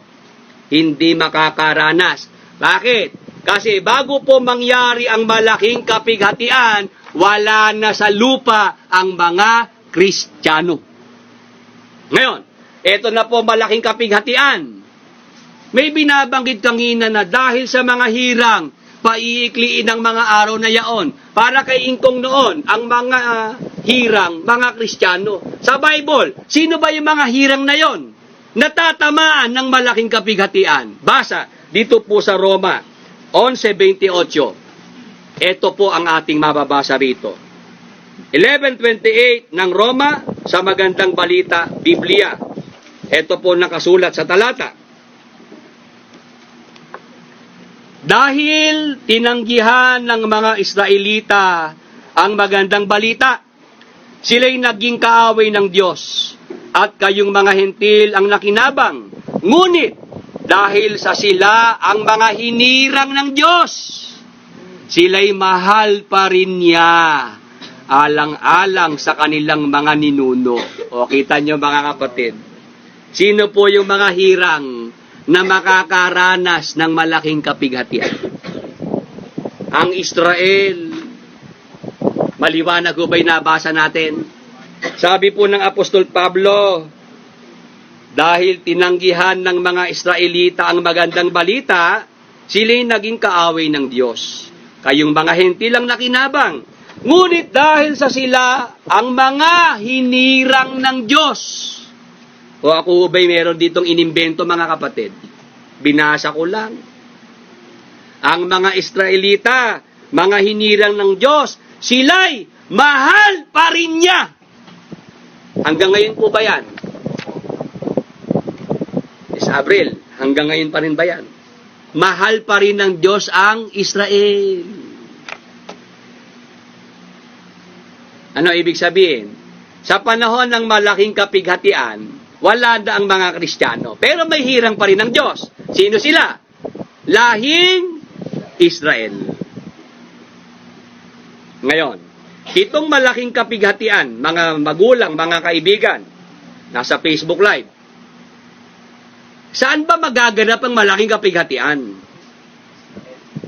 Saan ba setting? Kasi nga po, yung iba, nasa Pilipinas, nung mabasa nga ni Ingkong yan, ang tinakot yung mga Pilipino. Pinagtatakot yung mga miyembro ng iglesia niya. Ang sinasabi nga, tayo ikay makakaranas ng malaking kapighatian. Noong araw yan, kasi binago na nga ni Ingkong eh. Yun nga po problema kay Ingkong eh. Kung kailan ho niya maisipan. Sabi ko nga, si Ingkong, daig pa ang babaeng buntis na naglilihi. Sino ho ba rito mga naglihina? Sino po ba mga naglihina dyan? Walang lalaki sana magtataas ng kamay ha. Napaglihihan. Yung mga nakaranas po ng paglilihi, si Sophie, naglihi ba kayo? Saan nyo napaglihi mga anak ninyo? Ayan. Naranasan po ba ni Brad Bert yung inutusan siya na bumili ka nga ng mangga? Ayan. Sabi si Brad Bert, kahit hindi panahon ng mangga, naghanap. Nung makakita na, eto na mangga, ayoko nyo eh, santo lang gusto ko na eh. Merong ganong maglihi, yung hindi mo mawari, hindi siya sigurado kung ano man yung gusto niya. Merong ganon eh. Kaya pagka kayo naglihi, huwag nyo naman pahirapan ang asawa ninyo.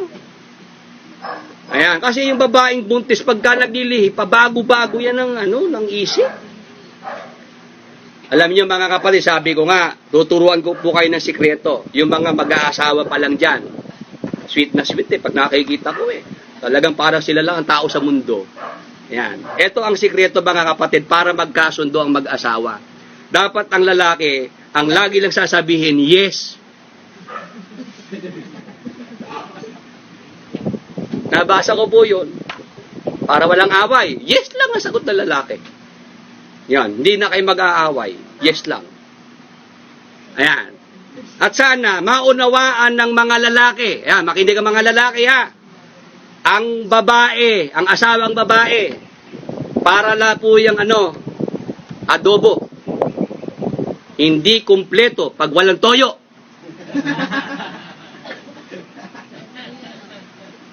Payago kayo doon. Ayan. Hindi ho ba masarap ang adobo? Pero kumpleto ho ba ang adobo pag walang toyo? Ganyan po asawang babae. Ayan. Maliwanag ho ba? Nagkaintindihan na po? Siguro wala na mag-aaway na mag-asawa. Pagka natanggap nating mga lalaki na ang mga asawang babae parang adobo lang yan. Masarap!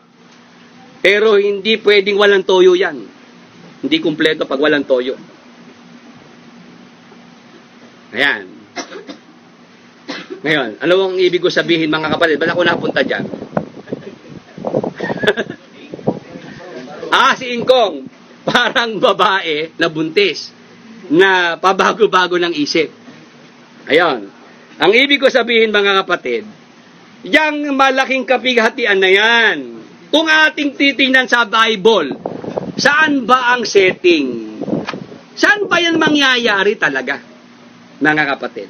Sa Pilipinas ba yan? Sa ibang bansa po ba yan? Kung anong bansa po yan sa Bible, mga kapatid? Basa. Dito po sa Mateo 24 at ang talata po ay 15. Yan, bibilisan ko na po bago po tayo, para ho tayo makapananghali na po muna ha. 24:15 to 22 ng Mateo. Kaya nga, pagkakita ninyo ng kasuklam-suklam na paninira na sinalita sa pamamagitan ng propeta Daniel na natatayo sa dakong banal, unawain ng bumabasa. Mga kapatid, ito po yan na, dahan-dahan lang. May binabanggit po rito na dakong banal. Pagka sinabing dakong banal yan sa Bible, yan po ang templo. Huwag na kayong mag-isip ng iba pa. Hindi pasalamatan yan. Hindi convention center yan. Ang dakong banal sa Bible, templo ng Diyos. Ngayon, tanong ko sa inyo, sa panahong ito po ba, Brad Bert, meron po bang templo ng Diyos sa Jerusalem? Wala. Giba na po yan since 70 AD pa.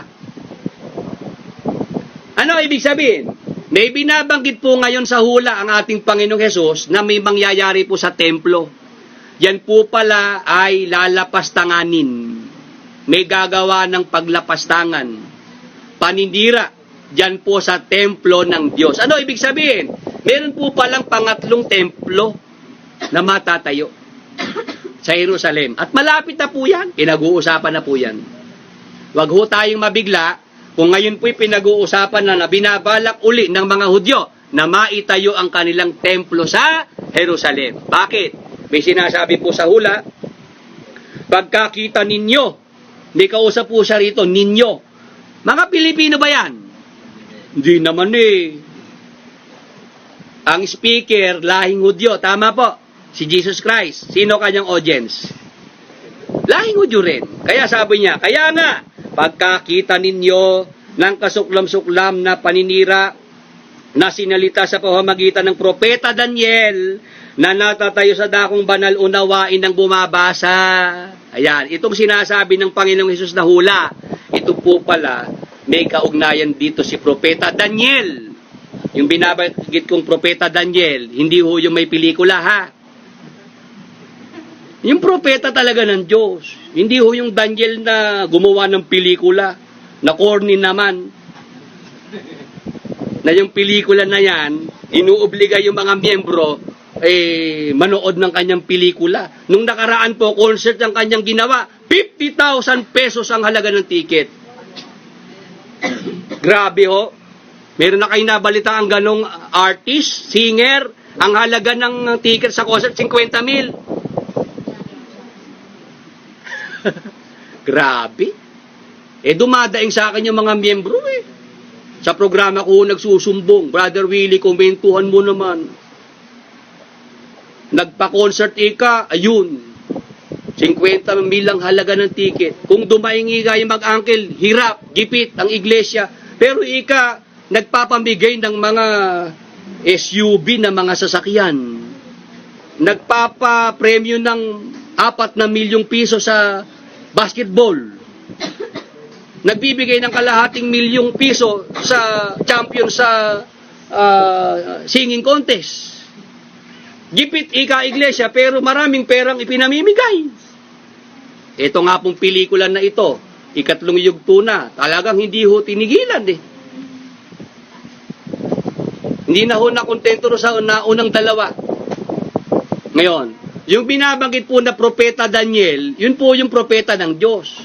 Nililiwanag ko lang kasi may nabasang Daniel, baka isipin ng mga fanatics, yung kanilang kuya ito.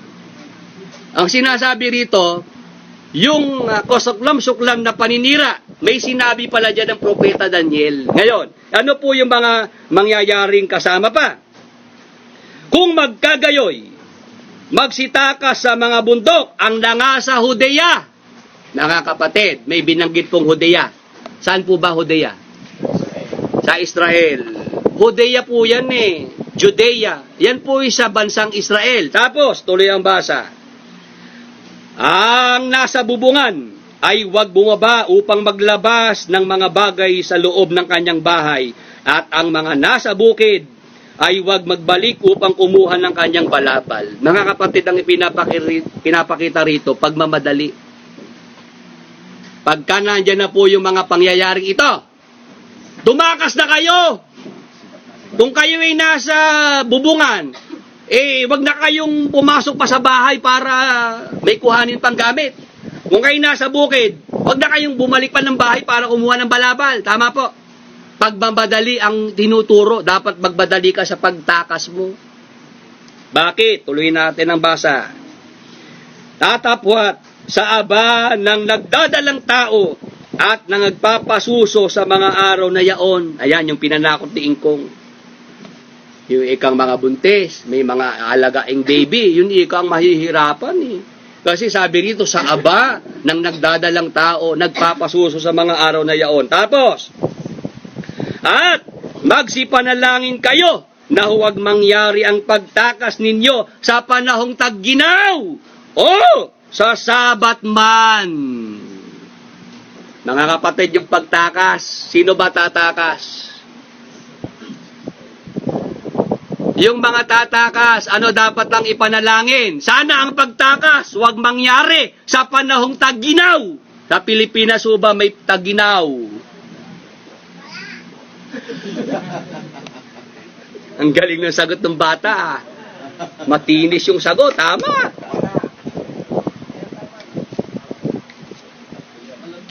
Papaano po si Ingkong? Nung binabasa yan nung araw, ang mindset niya, Pilipinas yan. Napasin ba niya na may binanggit po ang Panginoong Hesus? Ang pagtakas sana ninyo, wag mangyari sa panahong tagginaw o sa Sabat man. Saan ho ba ang Sabat, mga kapatid? Sa Israel. Kasi pagka-Sabat sa Israel, nung araw, sarado po mga pintuan eh. Ang Jerusalem po kasi, ano yan walled city yan walled city, sarado mga gate. Pag Sabat, at doon na po nangyari itong mga sinasabing ito, di ka makakalabas. Kaya ang sabi ng Panginoon, sana ang pagtakas ninyo, panalangin nyo, huwag mangyari sa panahong tagginaw o sa Sabat man. Tanong, mga kapatid, yan hubay sa Israel? Sa Israel yan May tagginaw sa Israel, yung panahon ng pagsasabat, yan po ino-observe sa Israel. Tapos, ano mangyayari? Kung magkagayoy, magkakaroon ng malaking kapighatian. O, kita ninyo, saan po mangyayari ang malaking kapighatian? Sa Israel, hindi sa Pilipinas. Kaya napakatagal na panahon na naligaw ni Ingkong at hanggang ngayon ligaw pa rin. Bakit? Mali yung kanyang itinuturo ngayon. Wag lang masabing nangopya sa akin. Medyo binago lang Ayan. Kasi mahalata si Ingkong pagka inopya po niya lahat ng ating mga ipinapangaral sa mga tao. Kaya nga, bawal niyang manood, makinig sa akin ng mga miyembro. Bakit? Siya kasi manonood. Siya makikinig. Kasi pagka nakinig ang mga miyembro, mahalata agad na nangungopya si Ingkong. Binabansagan ako, kapitan kopya raw ako. Siya nga nangungopye. O yun hubang mga pulo ng dagat sa silanganan na Pilipinas daw yan. O kanino bang paliwanag yan? Hindi naman kay Ingkong yan Yan kinopya lamang po ni Nicolas Perez sa mga iglesia ni Cristo. Mga pulo ng dagat sa silanganan. Pilipinas daw yan. Sa Biblia po mga kapatid, tandaan natin, pagka nagtuturo ang Biblia ng direksyon, laging ang umpisa sa Israel. Amen. Purihin ng Panginoon. Ang Biblia po, sinulat yan ng mga lahing Hudyo, lahing Israelita. Tapos ikaw Pilipino, nakibasa ka lang. Nakibasa lang ha. Nung sila na magbasa ng Bible, sila na raw yun. Kaya ligaw eh. Tayo mga kapatid, alam ho natin kasing kung saan uumpisahan ang direksyon. Ayan. Ang malaking kapighatian, yan ho pala, ang tatamaan yan, sino? Mga Israelita. Tapos, ang lugar pala, saan magaganap? Sa Israel.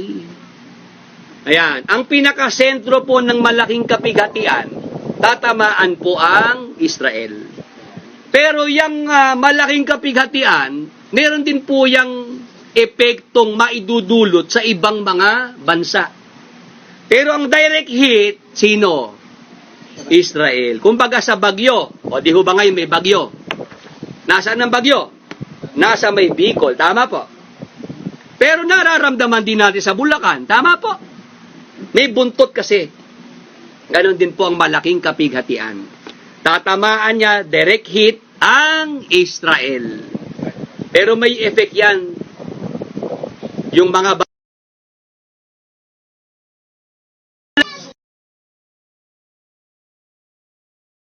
talaga magiging biktima ng malaking kapighatian. Hindi sila tatamaan. Ano patunay natin na exempted tayong mga Kristiyano sa malaking kapighatian? Gusto niyo po ng patunay? O, babasahin ko po. Dito po sa Lucas 21:36. Ito po ang ating mababasa sa talata. Pakinggan po ninyo, 21:36. Misan na Lucas. Ganito po nakasulat. Tatapwat, mangagpuyat kayo sa bawat panahon na mangagsidaing upang kamtin ninyo ang makatakas sa lahat ng mga bagay na ito na mangyayari at upang makakatayo kayo sa harapan ng anak ng tao. Ito po ang itinuro ng ating Panginoong Hesus sa kanyang mga alagad, mga Kristiyano. Ano po ang turo ng Panginoong Hesus? Sabi niya, magpuyat kayo sa bawat panahon na magsidaing. Ibig sabihin ng magpupuyat, lagi tayong vigilant, lagi tayong nagbabantay. At lagi tayong dadaing sa Panginoong Diyos. Para saan? Upang kamtin ninyo ang makatakas sa lahat ng mga bagay na ito na mangyayari.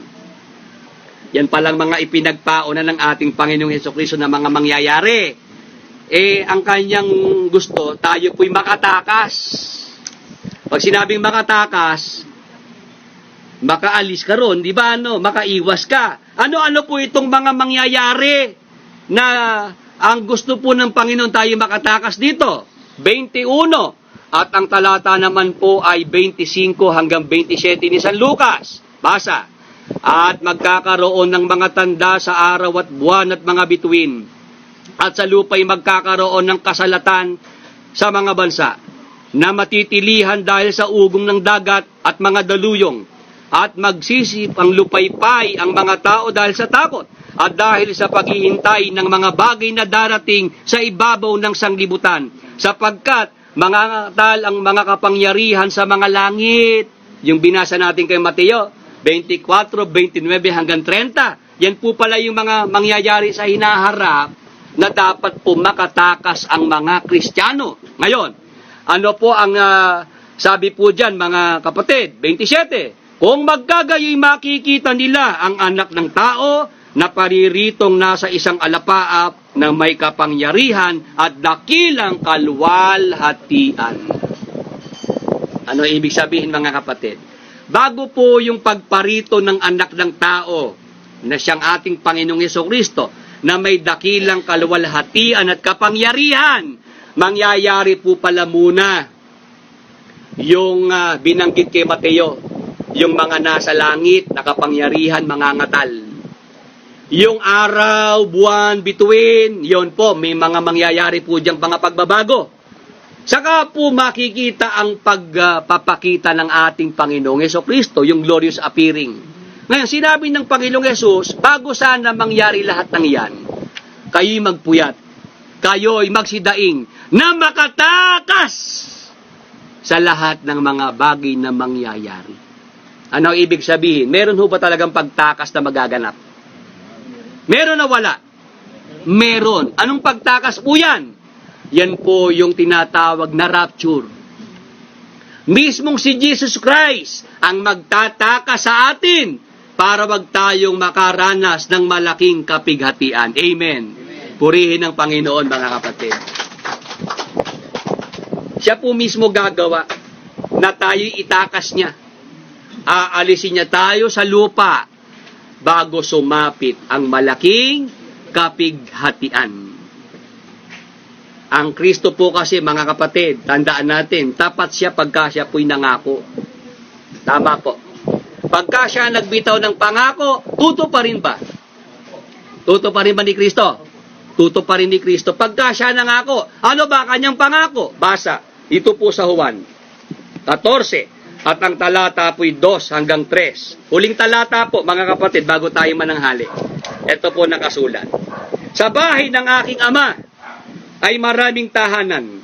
Kung di gayon ay sinabi ko sana sa inyo, sapagkat ako'y paroroon upang ipaghanda ko kayo ng dakong kalalagyan. At kung ako'y pumaroon at kayo maipaghanda ng kalalagyan, ay muling paririto ako. At kayo'y tatanggapin ko sa aking sarili upang kung saan ako naroroon, kayo naman ay dumuon. Ano po pangako ng ating Panginoong Hesukristo, mga kapatid? Siya po pala nangako na babalikan niya tayo.